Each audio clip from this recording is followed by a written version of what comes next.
కట్టెలు కదలబండి. చింటూ పింటూ బంటు ముగ్గురు ఆ ఎలుగుబంటి ఉండే ప్రదేశానికి చేరుకుంటారు. అక్కడ చాలా హడావుడిగా అంతా అలంకరించి ఉంటుంది.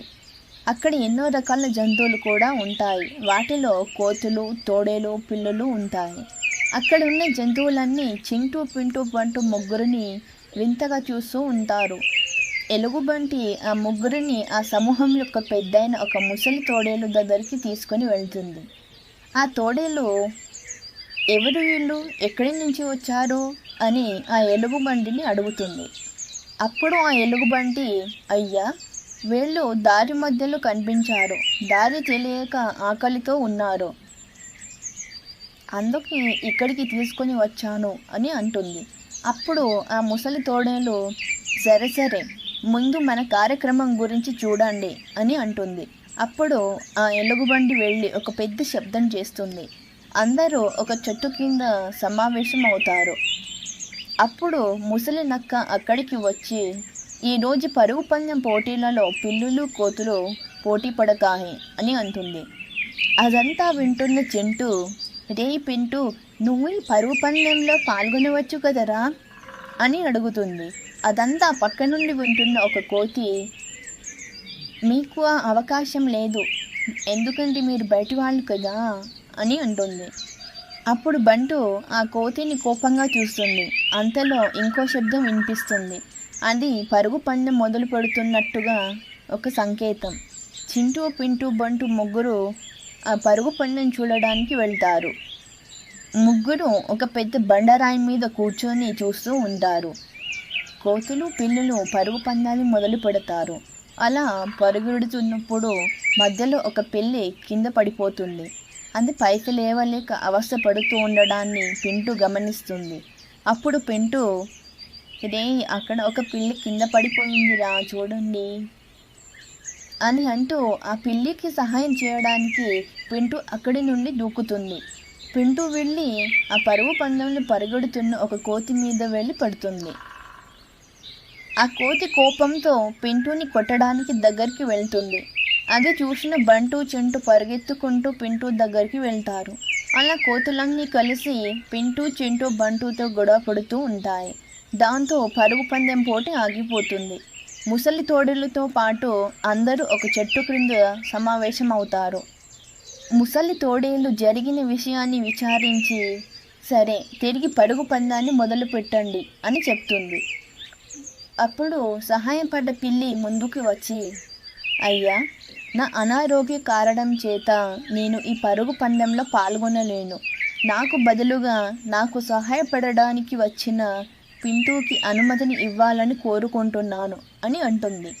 అది విని కాసేపు ఏదో ఆలోచించి సరే అంటుంది ఆ ముసలి తోడేలు. కోతులు, పిల్లులతో పాటు పింటూ కూడా ఆ పరుగు పందెంలో పోటీ పడి గెలుస్తుంది. పింటూ తనకి వచ్చిన బహుమతిని ఆ పిల్లికి ఇచ్చేస్తుంది. ఆ పిల్లి చింటూ, పింటూ, బంటులను తన గృహానికి తీసుకుని వెళ్ళి ఆహారం పెడుతుంది. చింటూ ఆ పిల్లి కాళ్ళకి ఉన్న దెబ్బలను గురించి అడుగుతుంది. అప్పుడు ఆ పిల్లి, ఆ ముసలి నక్క దాని ఆహారం కోసం ఇక్కడ ఉన్న అన్ని జంతువులని బానిసల్లాగా చేసుకొని వేధిస్తుంది అని చెప్తుంది. పరుగు పందెంలో ఓడిపోయిన వాళ్ళు 6 మాసాల వరకు ఆహారం వేటకు వెళ్ళనవసరం లేదు అని చెప్తుంది. అదంతా విని ముగ్గురు చాలా ఆశ్చర్యపోతారు. కోతులన్నీ కలిసి ఆహారం కోసం వేటకు వెళతాయి. చింటూ, పింటూ, బంటు ఆ పిల్లితో పాటు అడవిలో తిరగడానికి బయలుదేరుతారు. అలా అవి వెళ్తుండగా వాటికి ఒక రాగం వినిపిస్తుంది. అది గుర్తుపట్టిన ముగ్గురు అక్కడికి వెళ్ళి చూస్తారు. వాటి తోటి స్నేహితురాలైన కోకిల మెలోడీ అక్కడ ఒక పంజరంలో బంధించబడి ఉంటుంది. వెంటనే బంటు మెలోడీని బయటికి తీయడానికి చెట్టు ఎక్కి ప్రయత్నిస్తూ ఉంటుంది. దాన్ని గమనించిన ఒక కోతి ఆ విషయాన్ని తోడేలుకు చెప్తుంది. కొన్ని కోతులు, పిల్లులు వచ్చి చింటూ, పింటూ, బంటుని ఒక గుహలో బంధిస్తాయి.